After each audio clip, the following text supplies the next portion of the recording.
wa kulli mujahidin lillah bi ahlil badri ya Allah. Tentang sikap terhadap wabah penyakit bil khusus yang sedang terjadi, corona sekarang. Apa sikap kita? Bagaimana sikap kita terhadap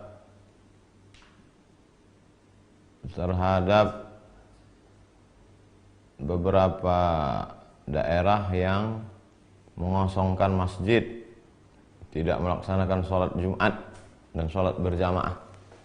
Apakah sebaiknya kita sholat ke masjid atau di rumah pada saat bencana, pada saat wabah? Maka Nabi SAW sudah mengajarkan kepada kita dalam Sahih Bukhari dan Muslim, idza sami'tum bihi ta'un, idza sami'tum bihi, kalau kamu mendengar ada bihi di situ maksudnya ta'un, wabah, bencana, musibah, penyakit, bi ardin, pada suatu daerah, la taqdimu alaih, jangan kamu datang ke sana. Kita sudah tahu di daerah itu ada wabah penyakit, maka kita jangan datang. Wa idza waqa'a bi ardin wa antum biha, kalau kamu berada di suatu tempat dan di situ ada wabah penyakit, fala takhruju firaran minhu, maka jangan keluar dari daerah itu. Ini kan yang dilakukan oleh beberapa negara sekarang. Italia misalnya, kita sudah tahu di sana ada wabah terbesar nomor 2 setelah Cina, maka kita jangan ke sana, jangan liburan ke sana. Ini dikasih cuti malah pergi liburan ke Eropa. Dan kalau kita udah sempat ke sana, maka jangan pulang ke Indonesia. Alhamdulillah sekarang sudah ada karantina 14 hari untuk sterilisasi. Kalau sudah bersih, dia steril, tidak ada membawa virus, baru dia boleh lagi berinteraksi sosial dengan masyarakat. Lalu ada sebagian orang mengatakan, untuk apa kita takut bencana? Kita kan takutnya kepada Allah Subhanahu wa taala. Loh, ini kan yang mengajarkan Nabi Muhammad sallallahu alaihi wasallam. Kata Nabi, firra minal majzum, firra, larilah engkau, minal majzum. Kalau ada orang yang terkena penyakit menular, di sini dalam konteks ini Nabi menyebutkan penyakit kusta. Firra minal, larilah engkau dari orang yang kena penyakit kusta, firaraka minal asad, seperti engkau lari dari singa.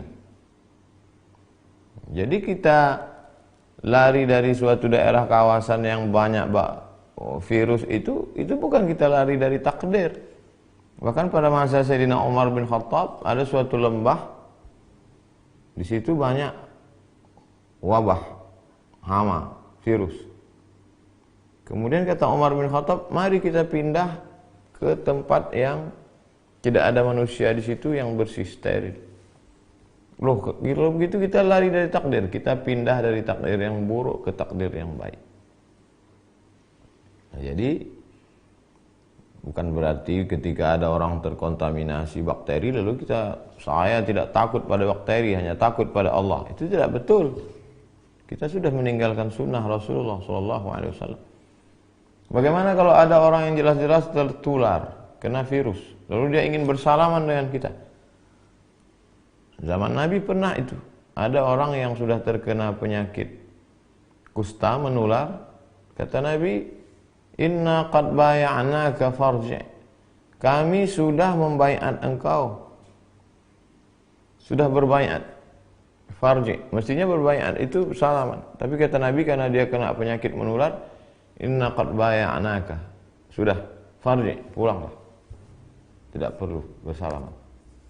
Jadi yang kita lakukan hari ini, tidak berinteraksi sosial dengan orang yang dikhawatirkan menularkan virus, tidak bersalaman, bukan meninggalkan sunnah, justru sedang melaksanakan sunnah. Apakah wabah ini hanya baru sekarang terjadi? kita baca apa yang disebutkan oleh Imam Az-Zahabi dalam kitab Syiar A'lam An-Nubala. Wa kana al-qahtu 'aziman bi Misra.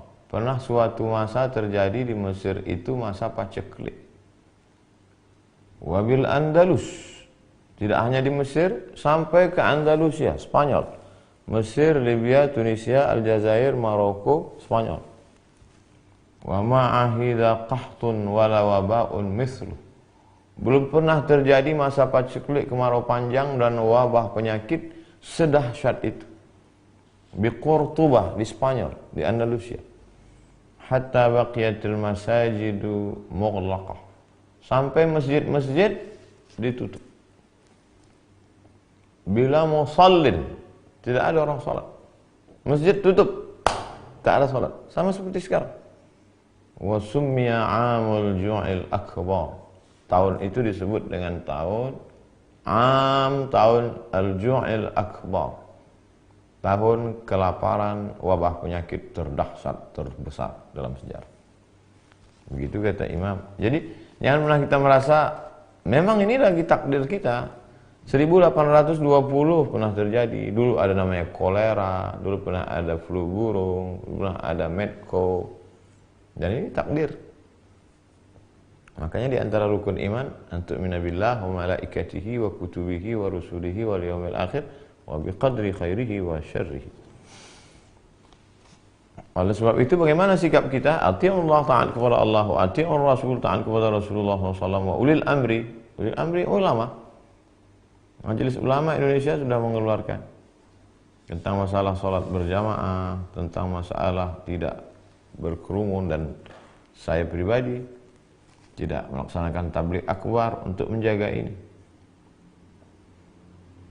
Bahwa ada sebagian orang mengatakan risau, kenapa masjid ditutup, kenapa mall tidak, kenapa masjid ditutup, kenapa airport tidak, kenapa masjid ditutup, kenapa bioskop tidak. Itu tidak serta-merta lalu kita berkata kalau begitu masjid jangan ditutup. Jadi yang tepat itu bukan begitu. Tidak berkerumun di masjid, juga tidak berkerumun di mall. Jangan sampai ketika orang ditanya, kamu tidak sholat Jumat? Saya takut nanti tersebar virus. Dia tidak sholat Jumat, dia tidak sholat berjamaah, tapi ke mall. Tapi orang asing yang tidak steril dibiarkan masuk. Nah, ini tidak benar. Oleh sebab itu kita saling menjaga. Saya percaya kepada Majelis Ulama Indonesia dan khusus Mesir, karena saya alumni Al-Azhar, ikut Hay'atu Kibar Ulama Al-Azhar. Saya sebagai orang yang awam, tidak berilmu, ikut ulama-ulama guru-guru kami di Azhar yang sudah mengeluarkan keputusan pada tanggal 15 Maret 2020 tentang gugurnya sholat Jumat dan sholat fardu. Perlu kita pahami bahwa korban akibat virus corona di Mesir jauh di bawah Indonesia. Coba lihat pengumuman, paling tinggi di atas Cina, setelah itu Italia, setelah itu Iran. Kita, Mesir jauh di bawah. Oleh sebab itu Mesir saja langkahnya begitu, apalagi kita. Wallahu a'lam bishawab. Assalamualaikum warahmatullahi wabarakatuh. Waalaikumsalam warahmatullahi wabarakatuh. Bagaimana cara menjelaskan kepada orang tua yang baik agar selalu tidak merasa bangga karena sudah haji, tidak pamer dan tidak merasa baik, dan menjadi wanita salihah itu seperti apa? Wahai bapak-bapak, orang tua yang anaknya sudah ngaji, sudah diajarkan di rohisnya, di sekolahnya, di kampusnya tentang tawadu, rendah hati, tiba-tiba setelah dia pulang ke rumah, dia mendapati orang tuanya masih angkuh dan sombong walaupun sudah haji. Maka kita perlu merenungkan apa makna dari ibadah. Semua ibadah dalam Islam itu ada tujuannya. Salat, inna salata tanha 'anil fahsya wal munkar. Salat mencegah dari keji dan munkar. Puasa, ya ayyuhalladzina amanu kutiba 'alaikumus shiyam kama kutiba 'alal ladzina min qablikum la'allakum tattaqun. Tujuan puasa takut. Haji, Tujuan haji, faman faradha fihi al hajja, siapa yang melaksanakan haji fala rafasa, menjauhi seksual, wala fusuqa, jangan lagi nakal secara yang non seksual, korupsi, termasuk dosa batin, angkuh, sombong, takbur, hasad. Wala jidal, lidahnya tidak kasar. La yadkhulul jannah, tidak masuk surga man kana fi qalbihi, siapa yang dalam hatinya mithqala habbatin min khardalin min kibrin, ada sombong sebesar biji sawi. Mestinya orang yang pulang haji itu justru lebih rendah hati, karena inti dari haji al-hajju arafah, haji itu wukuf di padang Arafah. Di padang Arafah dia sudah melihat tidak ada orang kaya, tidak ada orang miskin, tidak ada ulama, tidak ada rakyat jelata, tidak ada penguasa, semua pakaiannya sama. Oleh sebab itu, di antara pesan hikmah di balik ibadah haji adalah tidak angkuh dan tidak sombong. Cukup share video ini ke orang tua, sahabat, kawan yang sudah haji tapi justru makin sombong. 2. Menjadi wanita salihah. Yang pertama, al-imanul qawi, imannya mesti kuat. Yang kedua, al-iman al-aqidatul matinah, imannya kuat. Yang kedua, sahihul ibadah, ibadahnya mesti benar. Yang ketiga, al-akhlaqul karimah, berakhlakul karimah. Ada orang sopan, baik, lembut, tapi akidahnya menyimpang, tidak betul. Ada orang rajin ibadah, rajin sedekah, tapi lidahnya kasar, berarti akhlaknya kurang. Seorang baru dikatakan baik kalau cukup 3. Al-aqidatul matinah, akidahnya, tauhidnya benar, la ilaha illallah Muhammadur Rasulullah. Kemudian setelah itu al-ibadatus sahihah, sahihul ibadah, ibadahnya benar menurut tuntunan sunnah Rasulullah sallallahu alaihi wasallam. Yang ketiga, al-akhlaqul karimah, berakhlakul karimah. Berdosakah seorang ibu jika saat anak membangun rumah tapi uangnya dikorupsi oleh ibunya? Datang seorang melaporkan ayahnya kepada Nabi SAW. Ya Rasulullah, ayah saya mengambil harta saya. Kata Nabi, anta wa maluka li abik, engkau dan hartamu milik bapak. Jangankan engkau, jangankan hartamu, engkau, anta wa maluka li abik, engkau dan bapakmu, engkau dan dirimu milik bapak. Nabi sedang mengajarkan bakti seorang anak kepada orang tua. Tapi pun meskipun begitu, tentu ada batas kewajaran. Kira-kira yang wajar itu berapa? Kalau sampai di atas lebih dari kewajaran, tapi jangan gara-gara itu sampai seperti yang kita lihat di pengadilan.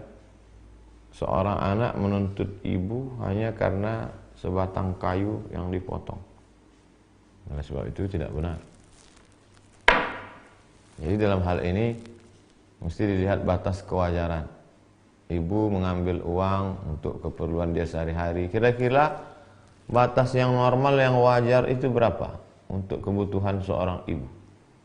Makannya, pakaiannya, dia ambil, baik. Tapi lebih daripada itu, maka mesti diberitahu. Bukan anak yang beritahu, tapi ada orang lain yang ucapannya didengar oleh si ibu. Wallahu a'lam bishawab.